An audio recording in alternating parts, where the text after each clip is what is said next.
Cool. Alex, thank you for doing this, man. No problem. Thanks for having me. How have you been? Yeah, man. All right. All right. Ticking Yeah? over. Doing bits and pieces. Practicing a lot actually. Yeah? Bizarrely, not and that sounds ridiculous, doesn't it? Bizarrely, but Yeah. I think I've had a little bit of downtime since my last job, so I've been teaching and then trying to put the hours in between to get the chops sort of back up, Back and up. it's been nice. It's It's been a weird, fun it's to a weird, do. it's a strange thing. I mean, I've always avoided the word practice because Mm. it sums up images of, you get the pad out, you get your music stand or your click and your things, and you have to sit down. And it feels like a really laborious kind of act. I actually read a book a couple of years ago called The Practice of Practice. I think And I've it's heard of that. Yeah. essentially, it's about how different musicians just get better, Mm. whether you're, a classically trained, whether you're a singer-songwriter. And the idea of not using the word practice, and I started to employ it with my students. I don't use the word practice. I tell them just to go home and play. Mm. Just put on some music, just play along. Doesn't matter how long you're doing it for. If you can do it every day, that's great. Mm-hmm. So yes, you said the thing about when you've got downtime, because when you're on a show, you're on a gig, you're on a tour, you feel like your chops just seem to get better and better and better each night. You just seem to stack on top of each other, and Mm. then when it comes to an end, I always found that you sit back a little bit and then you sort of dip and you have to work to get back up again. Do you find that? Yeah, I do. I find it's an interesting thing actually. I think it depends on the thing you're doing, and I always find whatever it is you've done, it's really, really, really important to have a rest. Like I Yeah. think that's something that maybe doesn't get highlighted a lot. Everyone's obviously always because it's kind of almost a given that you've got to put in hard work to get better at anything, right? So Yeah. you are always going to have to sit and play the guitar to get better at guitar, right? So that's kind of like a done thing. But no one ever really says, "Oh, by the way, it's okay to not play guitar for a bit." In short bursts, or Yeah. not put the guitar down for 10 months, but you need time away from it to let things settle. And again, Hmm. it depends what you do. So if you're practicing and if you're learning or whatever, you need time away from what you're doing in order to let all the connections happen and let your fingers sort of Yeah. soak it all up and let your mind get used to it. If you've been on a job for a while, you need time away from it just to have time away from it. Just, just Even a if small break. even if you love it to bits, I think it's just. I think personally, it's important to have a day at least where Hmm. you just go. I'm gonna sit and read a book, or I'm gonna watch a Yeah. movie, or whatever. I'm gonna go for a walk, or do something that's not this related, and something that's gets me out of the game a little bit Hmm. for a short amount of time. But what I found interesting, so my last job was Rock of Ages, the UK tour of it, so the musical, Yeah. and being it was quite a good one actually, especially for guitar players because it's obviously it's all Mm. 80s rock Yeah, yeah. kind We of. went to see that. My wife and I went to see that in Broadway a few years ago. I was like, wow, this is an Amazing. amazing show. Yeah, I I'd bet love they to had. do this. Yeah, well, I bet they had some players on that as well. My God, so Yeah, yeah. this was quite a good one because it it's like you've got the pad and you have to play it, but there's room to maneuver in it. Mm. Small room to maneuver. You can't make it up, but there's Yeah. a bit of space. But there's a lot of ones where there is no room to maneuver. You just got to play exactly how it is. And if you've improvised something, you find that improvisation kind of then has to be the same every night because people start to tag onto it, or maybe like a dancer has tagged onto Yeah. it as that's now their cue for some reason, and it's just easier for you to do it the same every night rather than sort of mess that up.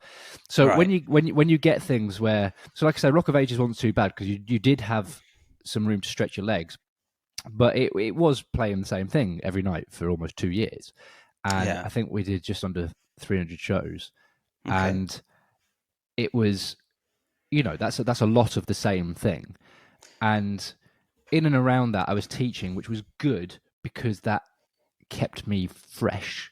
I was Hmm. teaching things that weren't Rock of Ages, and I Yeah. was doing things in and around that. But I wasn't really sort of sitting down in my downtime and going, right, I'm going to play some Megadeth. I'm like, right, I just don't want to. I need to have a walk. That's what I Yeah. need to do. And so coming off of that, I felt that whilst I'd been playing, every day or whatever, and I didn't really have any chance to not play. I felt that my chops in some areas were fine and in some areas were not, because I hadn't done this thing. I hadn't practiced improv for a while, or I hadn't practiced X, Y, and Z, or, just sitting down and learning a song. I hadn't learned a song for ages because I just didn't have time and there was no reason to. So I've been doing a lot of that. I've been doing either like learning a song for fun, and, that's kind of what I used to do when I was learning as a kid. I'd sit down and I'd go, right, I'm going to learn this Megadeth song because it's really hard and it will get me better and I love it. And I really put time in. I spent hours on it. And I haven't done that for ages. So I've been doing that. It's like, oh yeah, I remember. This was really cool. Do you find that you kind of unlocks, or you revisit that kind of young passion that you had when you were just starting out? Absolutely. Because 100%. I always feel that I'll go through spades where I kind of lose that, and you're just learning the stuff that you're doing for the gig, or doing for a show, or doing for a recording session. And while it's always good to be out and working and gigging, you kind of lose that childlike mentality towards playing something just because it's fun. Absolutely. I couldn't agree more. And I think it's really, really important that you work hard to not lose it. And because you can get jaded really quickly and bitter. Yeah. And I know a lot of people who are. And I think it's if it becomes your career, like anything, it's going to have its challenges because you're doing it to make a living. So you have to do things, unfortunately, that potentially aren't very fulfilling or don't, tick your boxes or anything, things like that. And it's important. We've spoken about this before, that in anything you do, even if it's something that's not fulfilling you, you need to find something, I believe, that brings you enjoyment or a sense of challenge or something, a sense of, this is making it fun for me, in anything. And, it can be as small or as big as you want it to be.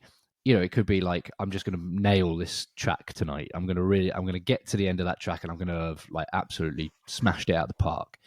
And you do that, you're like, yeah, right, I did that. Or maybe you don't. And then the next time you go, right, I almost had it, but the solo section was a bit naff. So I'm going to do that next time. It gives you a focus, and I don't know. Gives a friend of mine, Liam, he says it gives you the fizz. That's what he says. So I think, do you know what I mean? It's like, that's really important. And I don't know about you, in lockdown, obviously everyone's still talking about that because it was massive, but I feel like it's been talked about to death, but it's still a big thing.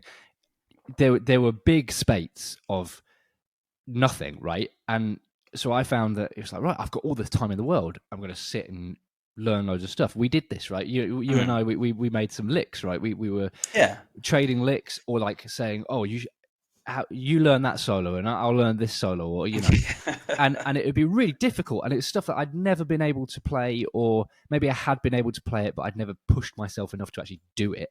And I had all the time in the world to do it, so I did. But then there was months where I didn't even look at it. I didn't want to touch it. I hated it. And did you ever feel guilty about taking that time off? I know we spoke a second ago about, you go through read a book, you take a day off, you watch a movie. Do you ever feel guilty about doing that? Like you're abandoning the thing that you love that earns you a living? I do. And I have to check myself, and I have to get other people to check me on that massively. My girlfriend's great for that. She's really, really good, because and my dad as well, in that I'll have not done guitar or music for that day because it's a day off, right? Everyone needs a day off. So it's a day off. It's a day where I've not booked any lessons in.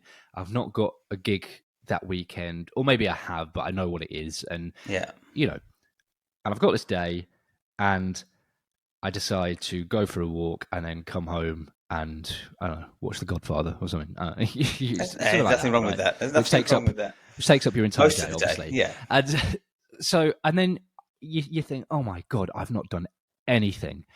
And then I think as a musician, and there's been so much talk about this, which I think is really good, but as a musician or anyone who's self-employed in any aspect of the world, I think if you're not working, you're thinking, my God, I'm not working, and even if you're busy, in and around that, there's something in my mind which goes, oh my God, I'm not working.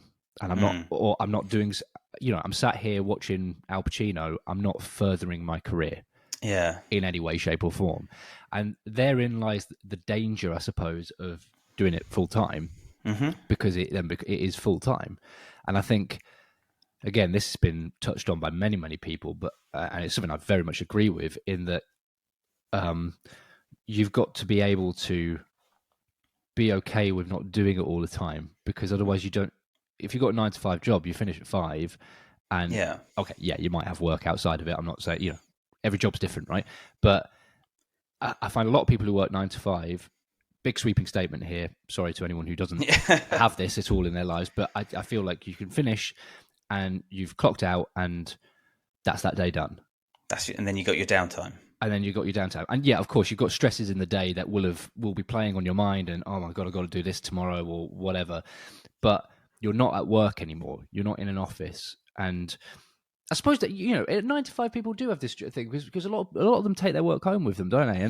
And they have this problem of, like, when do you switch off? So no, I'm talking rubbish. I'm talking absolute rubbish. They have exactly the same thing. But I think usually with the 9 to 5 is you could. There's a lot of switching environments. So by the time you get home, I think it's easier to switch off. Whereas I assume it's the same with you. When you get a gig in, you're at home going through the charts, you're going through the pad, you're learning the stuff, and then when you finish, you're still at home. Yes, yeah. So and then when you finish, it's kind of difficult to then make that switch or that transition. Yeah, and when you finish, you go, well, I'll just do it again. Yeah, I'll do it one more time. I'll run that line again.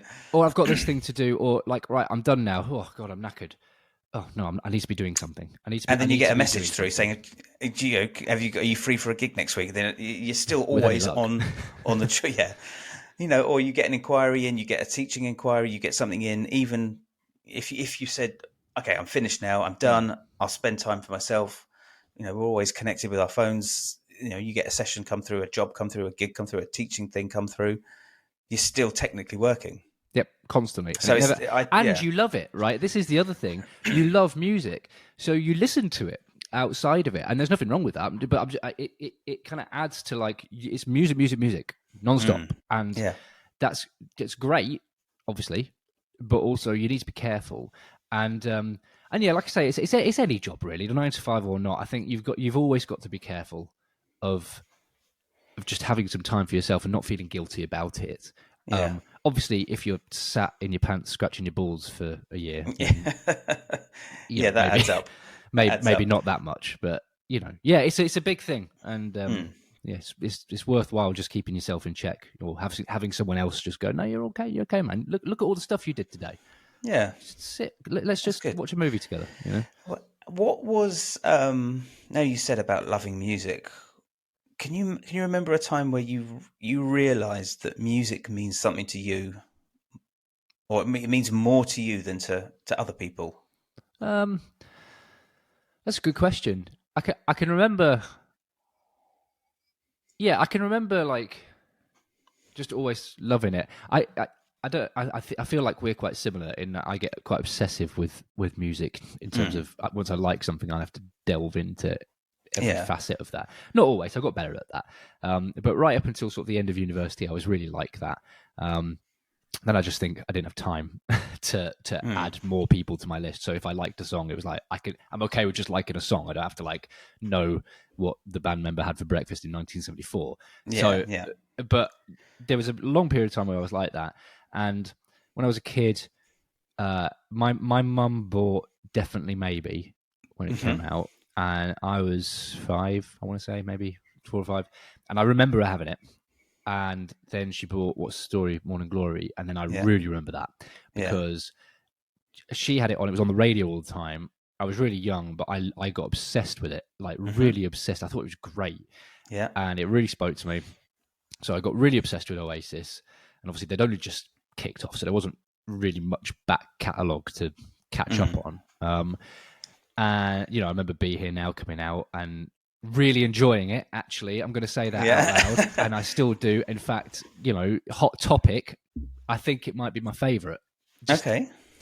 Just saying that, but So I remember that's another that conversation. yeah, that was the first album that I eagerly anticipated.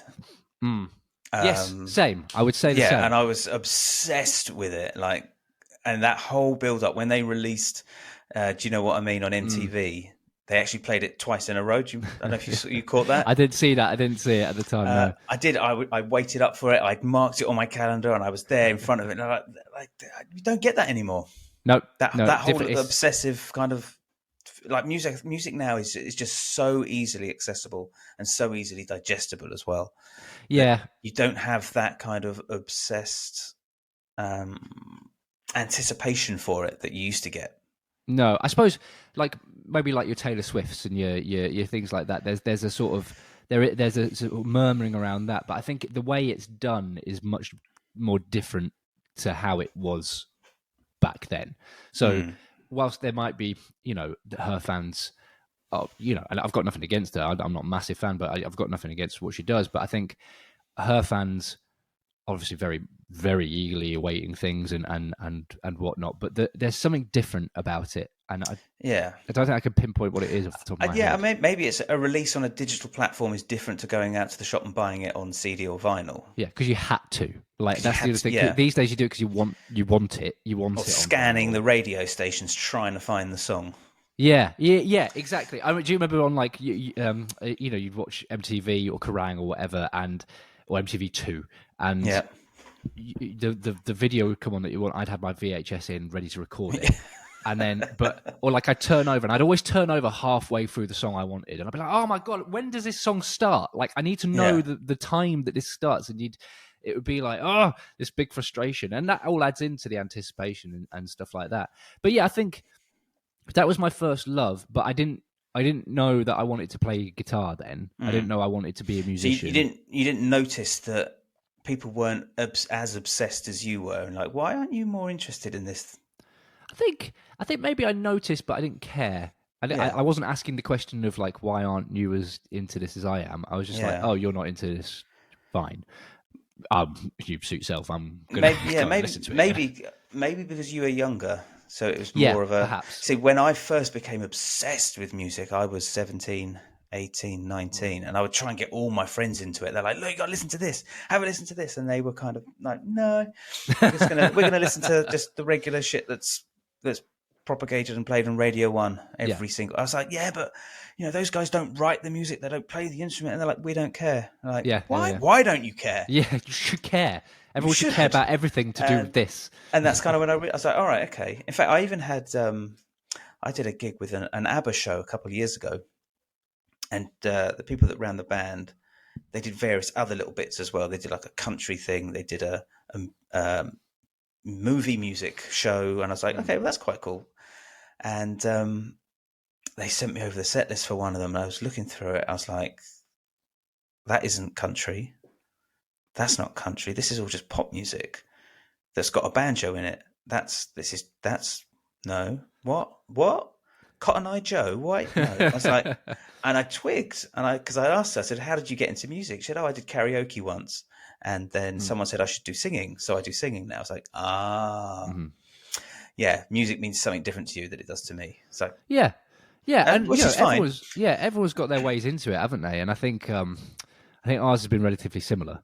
And it's interesting to see the differences. And like you said, when you work with loads of different people, you see the differences in how everyone's got into it, and it's interesting. And I think that whole sort of, I guess the question around this podcast, this topic of how do you get better and all that kind of business, it all depends really, I think, on your motivations and what's got you into it, what you want to do with it, because I think one of the first things that I talk about with students, or with anybody really, just in casual conversation, I'm properly boring down the pub, but is you kind of have to set yourself some sort of goal, but it doesn't have to be your end goal, right? It doesn't have to be that's it, set in stone.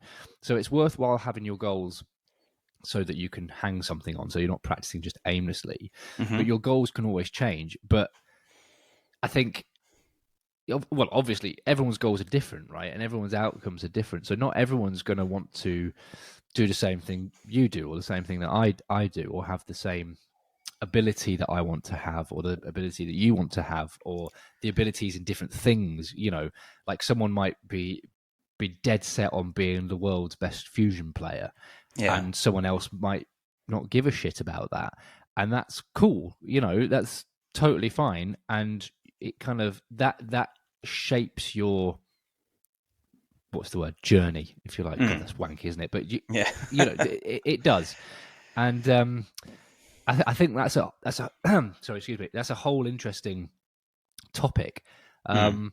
Do you know Sam Bell, guitarist Sam Bell? I know of him. I've seen him on the Eternal Guitars page a couple of times. I think he teaches down at Waterbear Yeah, that's right. down Yeah, in I think so. Brighton. He Yeah. does some like lick library stuff and, Yeah. things Yeah. like that. Yeah. He's savage, right, at Mm. playing guitar, unbelievable. And you should try and get him on this, because he's an amazing philosopher, I suppose Okay. I would say. And if you've ever seen his Facebook posts or talked to him in person, or about this kind of thing, he's very wise, I would say, about it, and he has a lot of interesting things to say, and Okay. interesting ideas in and around music in general, guitar playing, practicing, Hmm. and your state of mind, and Yeah. how all of that is interlinked. And it's brilliant. I don't, it's for him to talk about, because it's his, Yeah. his thoughts and stuff. But the things I've read are things like, it's basically checking yourself, really, Hmm. making sure that what you're doing is in relation to what you want to do, not what you Yeah. feel like you have to do, and not Okay. judging yourself against other people's goals and aspirations. They might not be Which is yours. It's cool. today, in today's world, it's very difficult Almost impossible, and because it's so hard to get the that. array of like amazing guitar players that are that crop up daily on my feed. You'll go from Matthias Asato and be like, Mm. wow, I need to just work on some of that, and then you'll go to someone like have you heard of a guy called Jack Eddy or Jake Eddy? I feel like I should. Yeah. Bluegrass country stuff, like plays everything on acoustic guitar, rip roaring alternate picking. You're Hmm. like, okay, I need to work on my picking. And then you'll look at something else like Carl Verheyen. You go, right, I need to work on some intervallic stuff. And then there's just so much coming at you. Mm. You feel like it's very difficult to then pin down one thing.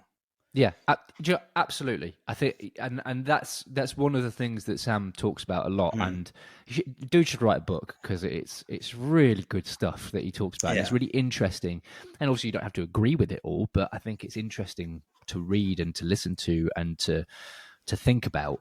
And Mm. I agree with a lot of it. And I think you're absolutely right in terms of, again, it's a thing that's been spoken about a lot recently. Is the sort of Instagram guitarist, or Yeah. YouTube shorts and things being pushed towards short form, not big attention span. Sort of, it has to Yeah. be all really impressive and all within 60 seconds. Yeah. And I'm sure you've seen all the Steve Lukather interviews that have been floating about recently, Yeah. Yeah. and he raises a great point. A lot of it sounds like "get off my yard" kind of thing, but Yeah. it's all good points. I Yeah. agree with it. Whilst it sounds a Yeah. bit like that, and I think the Instagram side of things has its place and has its positives. There's a Yeah. load of great players, brilliant, and those players aren't necessarily just doing what they're doing on Instagram. Mm. They're doing that because that's what's getting them views and that's what's building their channel.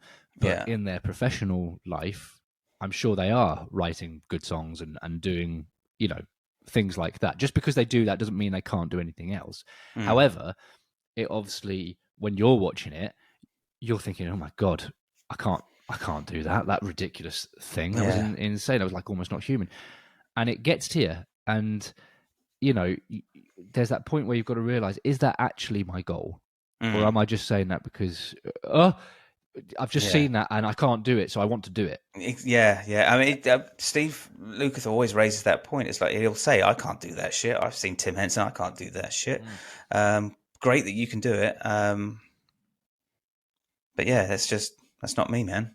No. And I think that there's an element of realism that always has to be respected when Steve Lukather opens his mouth. I think you'll notice in a lot of the interviews, the interviewer doesn't do a lot of talking, and I think that's a point of reverence. It's like whatever Steve Lukather has to say is more important than anything I've got to ask. So you just say your thing, and there's going to be lessons within this. So he's just a great guy, like that's been around for decades. Yeah, centuries. But yeah, I mean, like I think in terms of like how to get better, I think that, or how people get better. How do you do it? How do you approach making sure that you're on top form and you're improving? I mean, do you, or do you feel like you've reached a peak? You're like, this is where I'm at. I can earn a living from this, and I'm happy with this. Or do you want to constantly keep getting better? What an interesting question. And that's a really good question, actually, I think, because if I'm going to be honest with you, I would say there are days where I go, oh, do you know what? This is fine.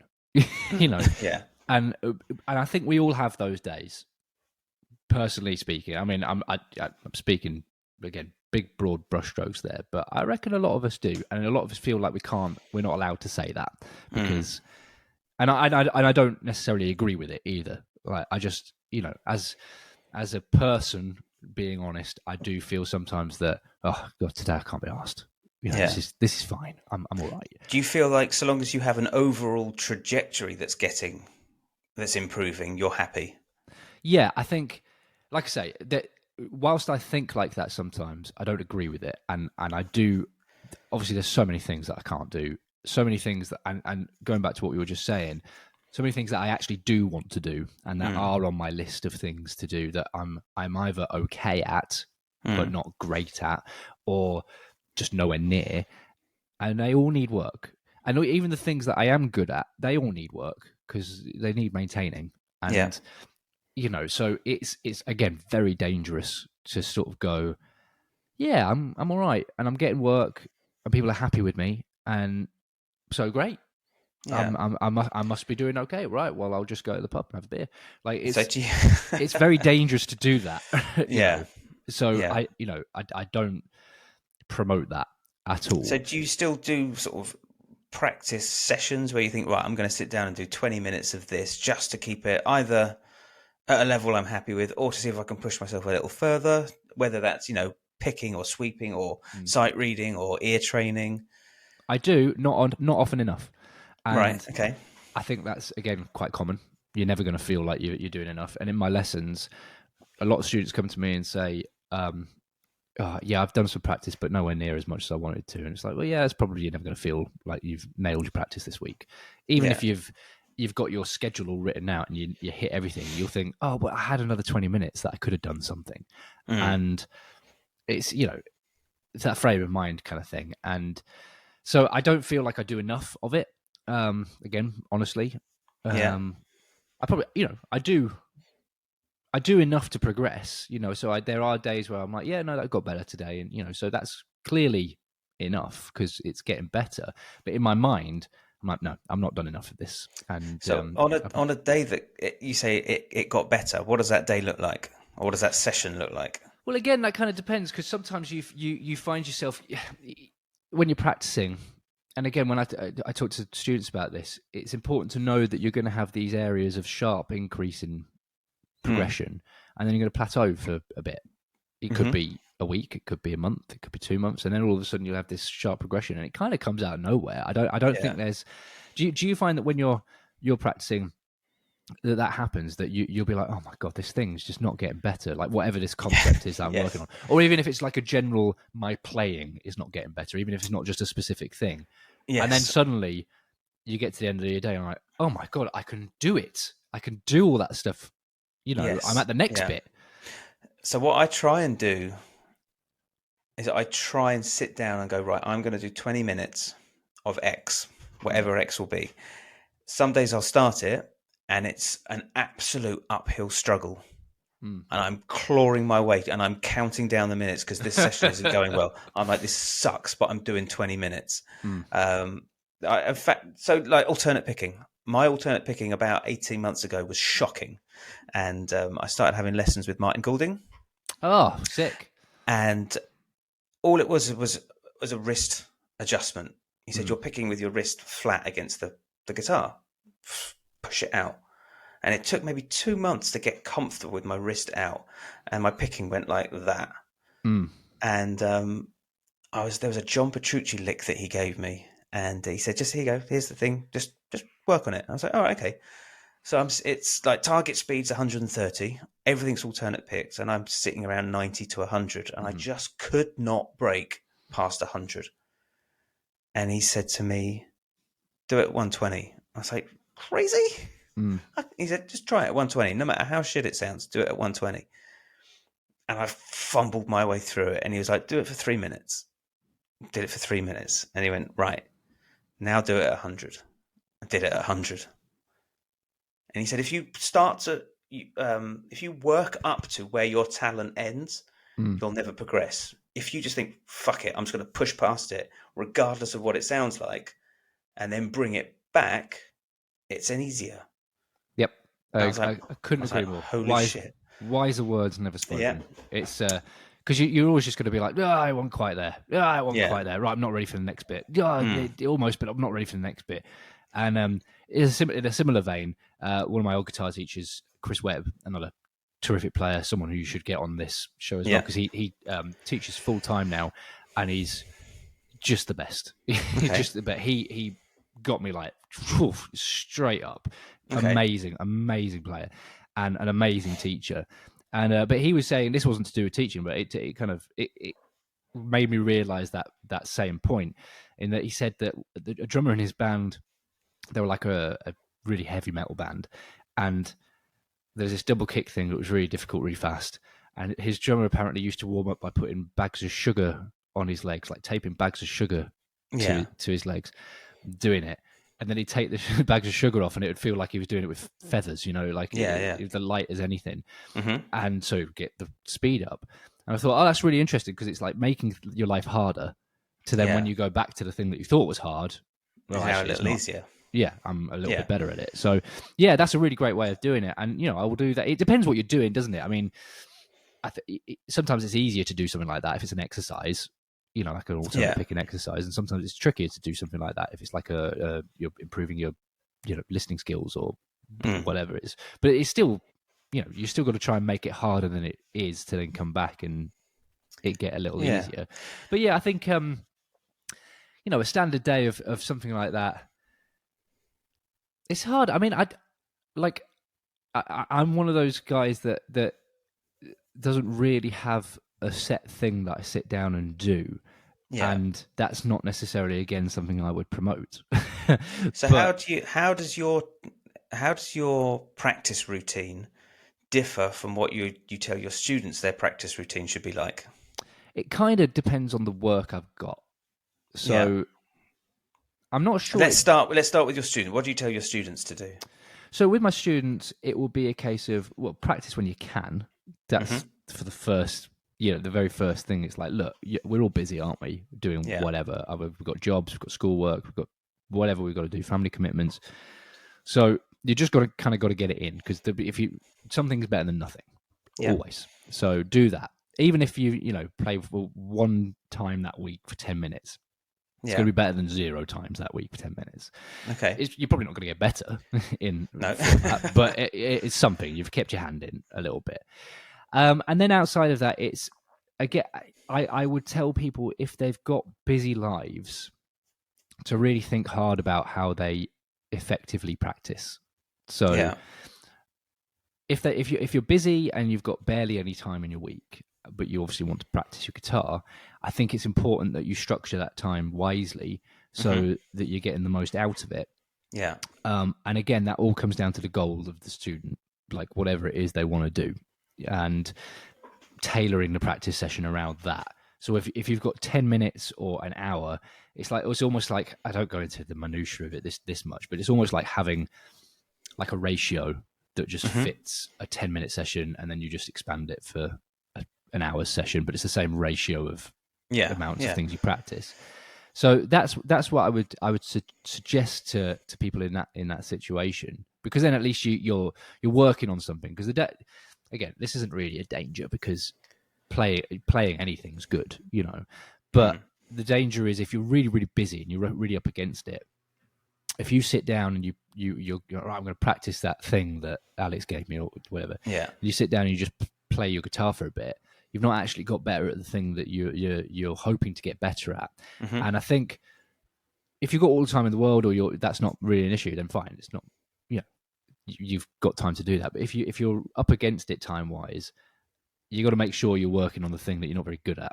Because I think practice as a word means I'm going to play things that I suck at until I'm good at them. Yeah. And playing as a word means I'm going to play stuff that I'm pretty good at.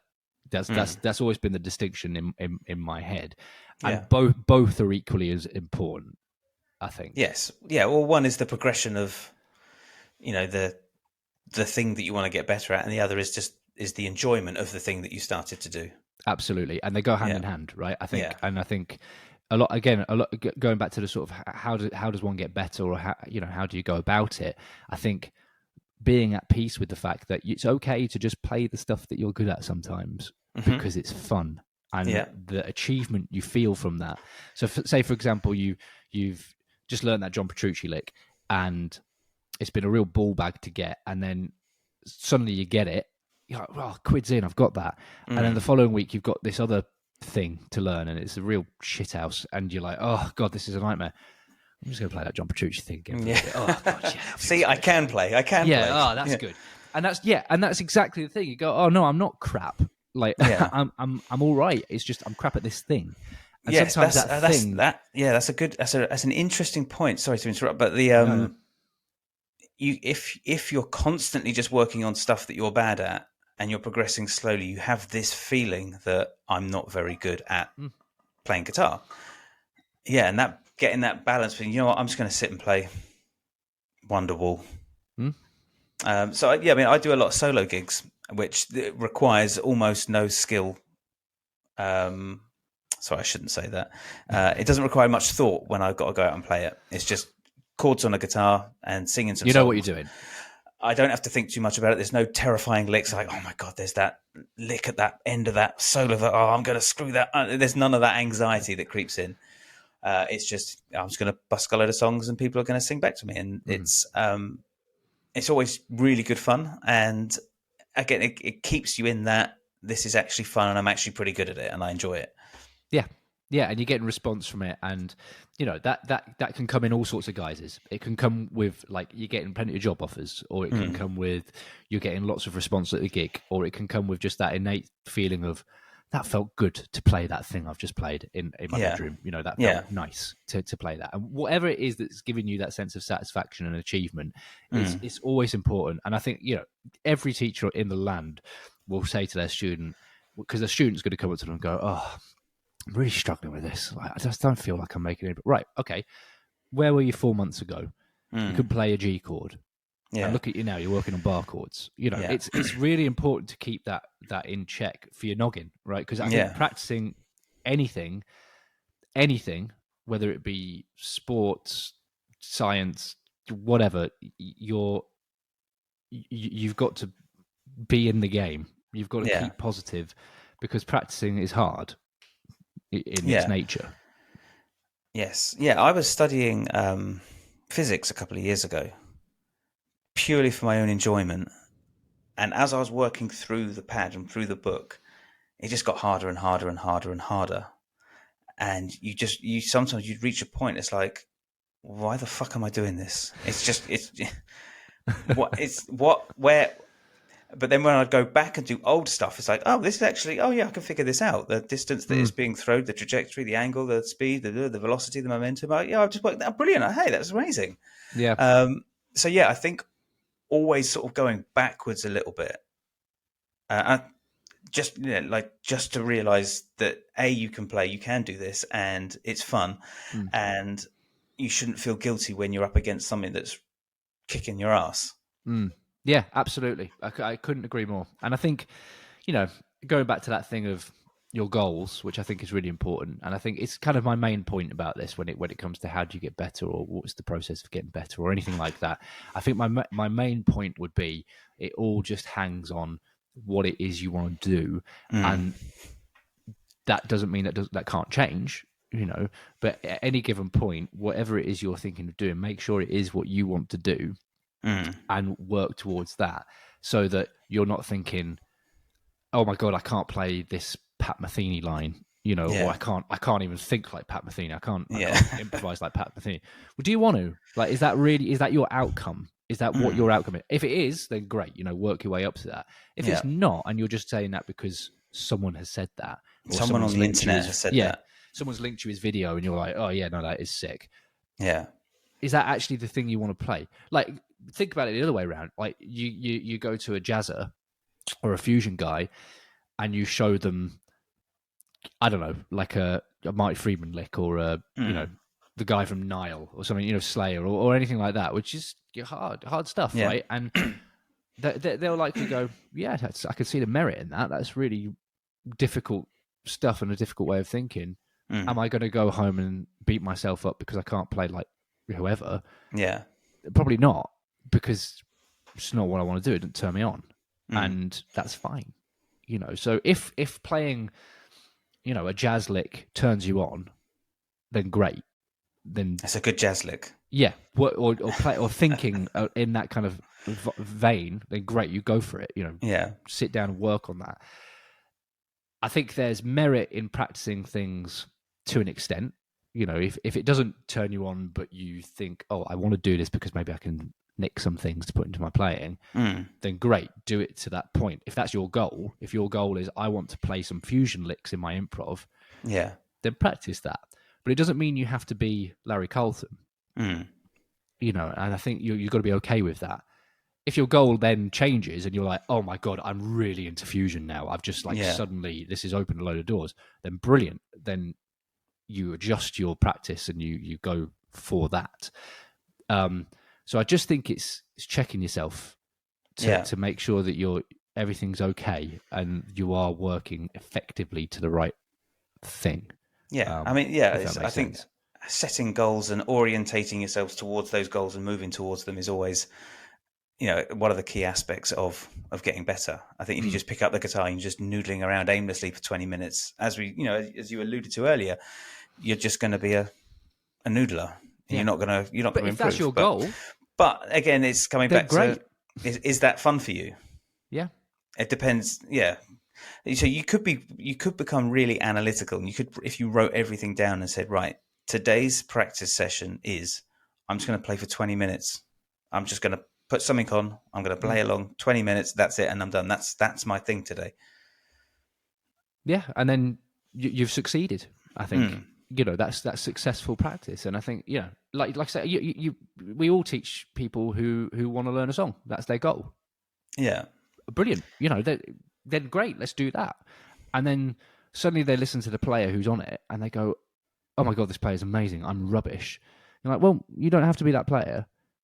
You just want to learn this song. However, then if your goal changes and you go, oh no, actually, I really do want to do that, then you adjust. And I think that's the key thing here. And then you work on it. Yeah. And it's just keeping that in check the whole time. So important, Being goal orientated. Yeah. Yeah. So I suppose that's what I'd say. Okay. What are you listening to at the moment? Anything good? Oh man. That's a good question. Always something good. There's always Queensryche in the background somewhere. There's always Queensryche in the background. Let me have a look. That's a good question. I've not really thought about that. I just put stuff on. I've bought a lot of records recently. So actually, do you know what I'm listening to a lot of? I don't know why I didn't think of this first. I listened to a lot of Wings recently. Wings? The band The Beatles could have been. Yeah. To quote Alan Partridge. But they're brilliant. I never really listened to them. I'm a massive Beatles fan. I've not. The only song I know is Live and Let Die. Oh, mate, and is that technically Wings? I don't know. It might be Paul McCartney. I'm not. I don't know. Yeah. I couldn't tell you. In all honesty, but massive Beatles fan. Love them to bits. Right. There's nice. So much stuff there that is brilliant, and I've listened to it for a long time since I was a kid. So I know that stuff. Never delved into Wings whatsoever. And then recently got into them, and it is fabulous. There's a Venus and Mars, the album Venus and Mars. Everyone knows Band on the Run, which is amazing, but Venus and Mars is just superb. And then I really dig Wings at the Speed of Sound as well. Back to the Egg, I'm really enjoying. I'm just really getting into Wings. There's some dross, obviously, but the good stuff's good. Do you find that when you find new music that you've never heard and you love it, that you fall back in love with music again? Yeah. Oh my God, what a great point. Yeah, absolutely. Even if it's stuff that I've not heard, that I've not heard. The opposite of that. The stuff I've heard. That would be a better way of saying that, wouldn't it? If I've not listened to it for a while, or maybe the day has just sort of struck me different, and I put it on. Whatever it is, if it's something I've not heard and it's blown me away, or it's made me really feel something, or if it's something I have heard and I just go, "Oh my God, this is just great, isn't it?" Yeah, like it's a lovely feeling. Yeah, it does. It always. Yeah. It's that feeling. Like definitely, maybe in What's the Story, Morning Glory, were the two albums that got me into music. And I remember sitting my exams. I remember finishing one of my exams, and all I could hear was the intro to Champagne Supernova. That kind of, it almost sounds like rain is coming down, and you've got that guitar just starts just building up. There's beautiful licks as well, really smooth, really lovely. And I was listening to Champagne Supernova the other day, and it just took me right back to sitting at school and doing my exams. It's great, isn't it? And then you think exactly what you said. You go, "Oh God, I remember why I fell in love with this." Yeah. Sometimes that's important, you know, and you can lose it. And listening to Wings is maybe go, "Oh my God, this is like discovering something that I've never heard before." And then you sort of remember, "Oh man, I remember when I discovered Guns N' Roses. Oh my God, what a game changer that was." Or whoever. And then it gets you back into that mindset of, "Oh my God." There is a bit of reminiscing there, but it also kind of helps you in the moment because you feel good and you go, "Do you know what? I'm going to sit down and play a Guns N' Roses song." Yeah. So I've gone from sitting down and listening to a Wings LP, and I'm now sat playing whatever. Yeah. Not whatever. That's not Night Train. Night Train. And I'm like, "Oh God." And it's a bit shit because I've not done it for years, but I'm like, "Yeah, man, what a tune." And then you sort of stop and you go, "Hang on, I'm just going to listen to that riff again. My God, what a savage lick," or whatever it is. Or even instead of vocal, like, "Oh my God, this is brilliant." And it gets you going. Yeah, it's a nice it's lovely. Do you ever feel resentment for music that you love, that you've had to learn, tour and gig for 2 years, and now you can't listen to it anymore? I feel resentment for music sometimes in things that I don't enjoy playing, or enjoy very in a limited amount. When it comes to the stuff I love, it kind of loses a little bit of the magic. Yeah. But I still love it. Okay. So, good case in point, this wasn't me playing it, but kind of. There's two actually. There's one that I wasn't playing and one that I was playing. So, all on Rock of Ages. So that was a long period of time. Yeah. I've listened to the same thing. And the intro tape, the PA music, because the people were walking in, started with "Start Me Up" by the Rolling Stones. So that gets me a little bit hot under the collar now because I'm like, "Oh God, I'm late." So that's fine. It's a great song. But the one after it was "Bark at the Moon." No, not "Bark at the Moon." "Shot in the Dark." Yeah. Ozzy Osbourne, Jake Ely, I think, on guitar. Oh my God! Just what a tune! What an absolute banger! Just start to finish. And there was talk in the dressing room, like right down the line. It would come on, you could hear it over the time. You'd be like, "Do you know what? I still love this song. I've heard it however many times over the past 2 years, and I'm getting ready to go to work. I still love it, and it doesn't get any less good." And then the show starts with "Just Like Paradise," David Lee Roth, obviously like a very West Ended version with it, and it kind of medleys into something else. "Just Like Paradise," David Lee Roth in general, is just, oh my God, that guy, amazing. Yeah. But that's just a great song. And at no point did I feel like I hated playing that song. And I played it for however long. But other songs that I couldn't give a shit about, I do sometimes feel like, oh God. But then that's where that thing we were talking about way back when is, I've got to find something interesting in this. I've got to not sit there and go, oh God, because one, that's really unhealthy, and I've got to do it again tomorrow. And people have paid for a show that they're expecting. Absolutely. So they love it. And 3, there's about 10 million people who want the gig I've got. Yeah. So, like, what, obviously, like I say, when it becomes your job, there are going to be days where you don't like it. Yeah. And it's just the way it is. Like, if you really loved cooking and you became a chef, there's going to be a day where you go into the kitchen and you go, like, if I have to boil one more fucking egg. I know, I would murder someone, right? But you've got to remember, like, there's 10,000 chefs who want your gig, and they would bite off their right arm to have it. Yeah. And you got to think about those things. And then, when it stops, because every gig comes to an end at some point, nothing lasts forever. Even if it's a band that's going forever, there's periods of downtime. So every tour stops eventually. When it stops, you're going to be like, I kind of wish I was back on that. Yeah. I'm missing that now. So if there's ever a song that's making me feel a little bit jaded or resentful for whatever reason, it's really important, I think, Check to yourself. stop yourself. Yeah, absolutely stop yourself from doing that, because it's just unhealthy in all aspects of music making. You're just going to stop playing eventually. You're just going to be like, why am I doing this? I got into it because I enjoy it. Now I don't enjoy it, so why am I doing it? And that's bad. It's a good point. Yeah, I think I used to find little exercises. If there were songs that I was either struggling with or I didn't get on with, I just didn't like it, I'd find little exercises within that song. So if it was whatever it was a 3 or 4 chord trick, it's like, okay, we'll try and play these 4 chords not in open position, try and play them in that dark area of the neck that everyone gets lost between frets 9 and 12. Yeah. See if you can play the chords in that position. And if you get lost a little bit, then you just drop back down to that, your cowboy chords. Yeah. Yeah. And then the next gig you do, that's what you go, right, I didn't quite get it last time, so I'm going to do it again this time. See if I can do it again. It becomes this thing. It becomes your favourite song in the set because it's interesting. You've created an amazing guitar part in this song that you love. Yes. So it's so important to just remember why it is you're doing it and the people who would want to do it as well. And the reason why you're there as well, you're there because you're good, right? Yeah. And, you're there because people want you to do it and they like what you do. Yeah. And there's an element of pride in that you're allowed to have. And I suck at that. I have massive imposter syndrome. Yeah. But it's important to go, I'm here for a reason. And I feel good about that. So even if I'm feeling jaded playing a song, or if the day's work's going a bit crap or whatever, I'm like, oh no, I've worked hard and I'm here. That's really good. I should feel happy.